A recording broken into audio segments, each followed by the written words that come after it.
Ona o'lgan kuni, ona ko'z yumgan kuni Alloh taolo yabna Adam, ey odam bolasi, sening tanu joningni sog' bo'lishiga sanab turing.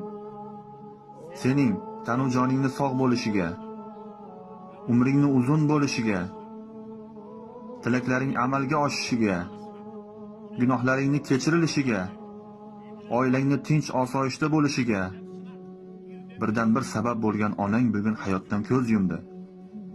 Bundan keyin endi tanu joning oldingidek sog' bo'lavermaydi. Tilaging oldingiday ko'p amalga oshavermaydi. Oilangda oldingiday tinchlik bo'lavermaydi. Gunohlaring oldingiday kechirilavermaydi. Subhanalloh. Onalarning oddiygina qo'l qovushtirib, ajin tushgan yuzi bilan nevarasini yoki chevarasini erkalatib o'tirishning o'zi farzand uchun juda katta bir boylik. Shuni bilib qo'yinglar.